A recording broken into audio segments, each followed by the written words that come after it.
Madam ఫైనల్గా చెప్పండి, single లైన్లో చెప్పాలంటే నరేంద్ర మోడీ గారు అంటే ఏం చెప్తారు? నరేంద్ర మోదీ గారంటే ఆయన ఒక కారణ జన్ముడండి.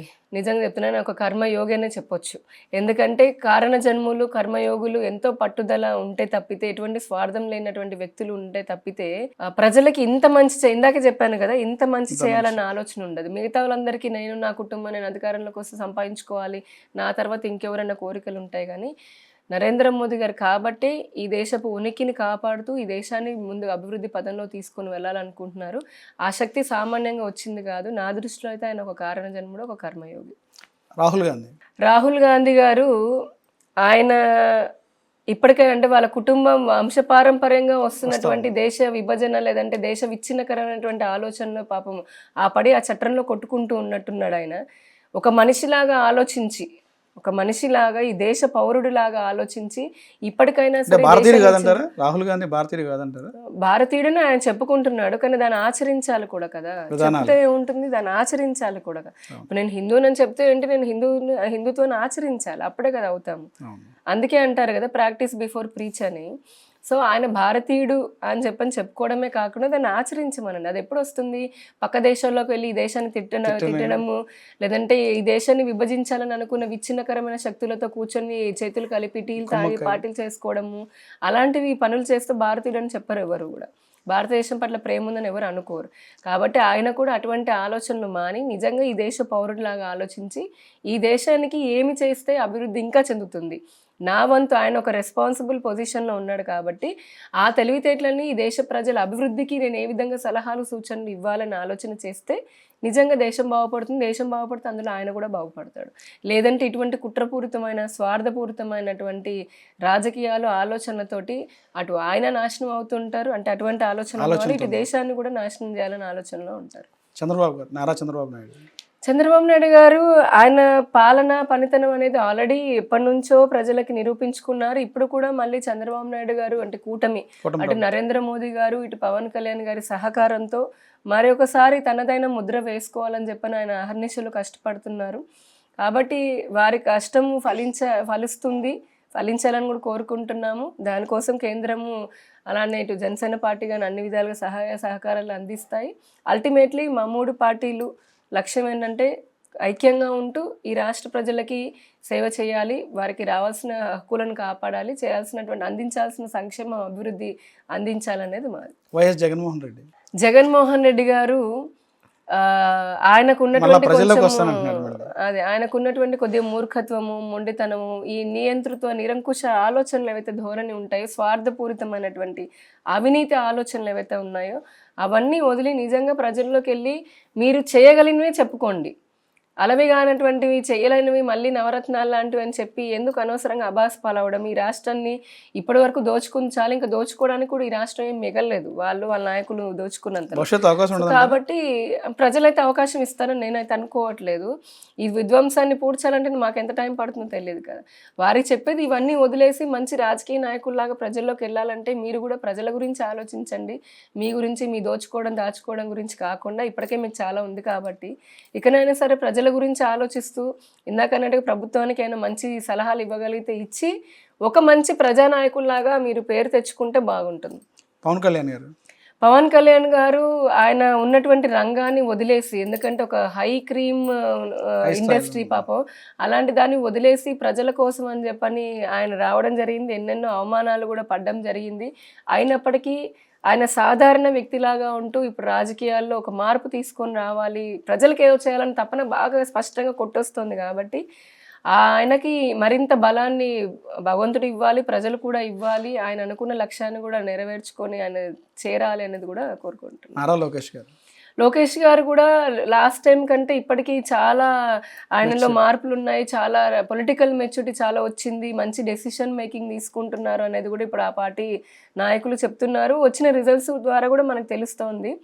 కాబట్టి మంచి భవిష్యత్తు ఉన్నటువంటి యువ నాయకుడు కాబట్టి ఆయన కూడా తెలుగుదేశం పార్టీని ఈ రాష్ట్రంలో మరింత బలోపేతం అవడానికి ఆయన ప్రయత్నం చేస్తారు. ఆయన కార్యకర్తలు, పార్టీ నాయకులు కూడా వారికి సహాయ సహకారాలు అందిస్తారు అనేది కూడా అనుకుంటున్నాను. సాధినేని ఏమి అంటే గతంలో ఒక ఫైర్ బ్రాండ్గా ఉండేవాళ్ళు 2014 నుంచి 19 వరకు కూడా ఏ సోషల్ మీడియా చూసినా ట్రెండింగ్ అంతా మీదే నడిచింది. సడన్గా 19 తర్వాత ఎందుకు సైలెంట్ అయ్యారు? ఈ మధ్యలో ఏమన్నా ఎందువల్ల గ్యాప్ అయిందంటారు? గ్యాప్ ఏమీ లేదండి. పొలిటికల్గా కూడా చూస్తే చాలా ఫైర్గా ఉండేవాళ్ళు, డిబేట్లో కానీ మీడియా పరంగా కానీ పార్టీ పరంగా మీకు ఇచ్చేటువంటి పదవిని కూడా చాలా ఫుల్ఫిల్ చేశారు అధికార ప్రతినిధానికి. ఎందుకు మళ్ళీ ఒకేసారి డౌన్ఫాల్లోకి వచ్చింది? లేదు, నేను తెలుగుదేశం పార్టీలో అధికార ప్రతినిధిలాగా ఉన్నప్పుడు ఒక అధికార ప్రతినిధిలాగా అంటే పార్టీ ప్రతినిధిలాగా తెలుగుదేశం పార్టీ పైన కానీ అప్పుడు ఉన్నటువంటి మా పార్టీ నాయకుడి పైన కానీ ఎవరైనా సరే విమర్శలు చేస్తే ప్రతి విమర్శలు చేయడము, ఘాటుగా ధీటుగా సమాధానం చెప్పడం అనేది అది నా బాధ్యత.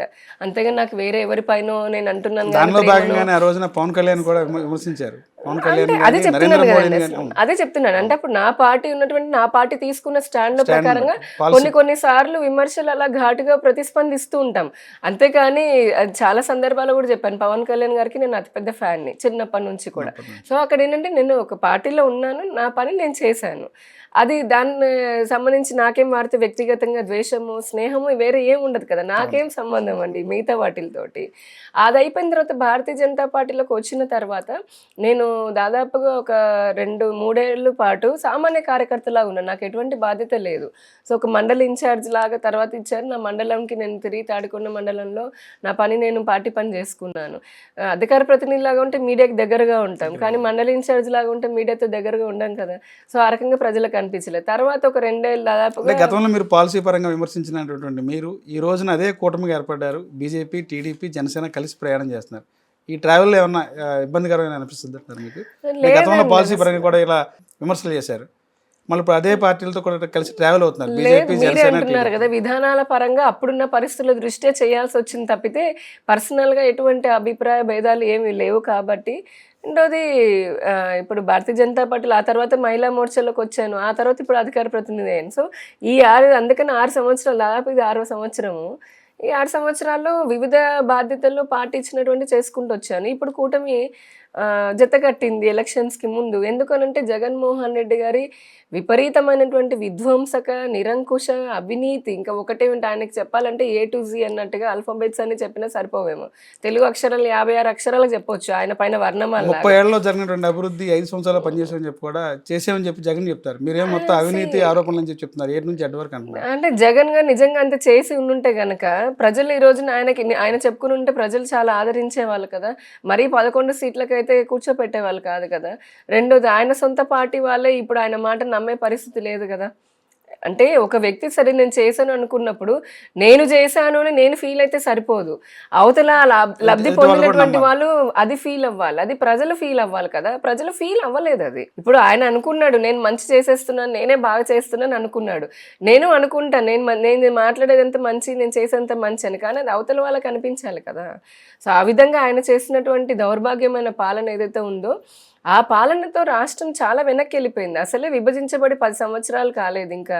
ఇంకా ఇటువంటి వ్యక్తుల చేతిలో రాష్ట్రం ఉంటే రాష్ట్రం ఇంకెప్పటికీ ముందుకు వెళ్ళలేదని అనుకుని అటు భారతీయ జనతా పార్టీ, ఇటు తెలుగుదేశం పార్టీ, జనసేన రాష్ట్ర ప్రజల కోసము, రాష్ట్ర అభివృద్ధి కోసం అని చెప్పని మిగతావన్నీ అభిప్రాయ భేదాలన్నీ పక్కన పెట్టి, ఎందుకంటే మా 3 పార్టీలకి రాష్ట్ర ప్రజలకి దేశ ప్రజలకు సేవ చేయడం అనేది మా లక్ష్యంగా పెట్టుకున్నాం. కాబట్టి అన్నీ వదిలేసి ఎలక్షన్లోకి వెళ్ళాము.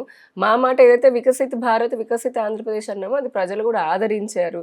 అందుకే కేంద్రంలో నరేంద్ర మోదీ గారి నాయకత్వం పైన ఈ రోజున కేవలం దేశ ప్రజలే కాదు, మీరు ప్రపంచం చూడండి, ఒక ప్రపంచ అధినేతనేమో బాస్ అని అంటారు, ఇంకొక దేశాధ్యక్షుడు వచ్చి కాళ్ళకి దండం పెడతారు, ఇంకొకళ్ళు యువర్ ద బాస్ అంటే మీరే చాలా బాగా చేస్తున్నారు అని చెప్పని అలా ఒకరని కాదు, ప్రపంచం అంతా కూడా ఈ రోజున భారతదేశాన్ని ఒక శక్తివంతమైన దేశంలో చూడడానికి ఆయన చేసినటువంటి నాయకత్వం ఏదైతే ఉందో అటు కేంద్రంలో ప్రజలు మాకు 3వసారి మళ్ళీ భారతీయ జనతా పార్టీ ఎన్డీకి కూటమికి పెట్టారు, అధికారాన్ని ఇచ్చారు. రాష్ట్రంలో కూడా అత్యధికమైన 164 సీట్లతోటి ఆర్థిక ఉగ్రవాదులకి బీజేపీ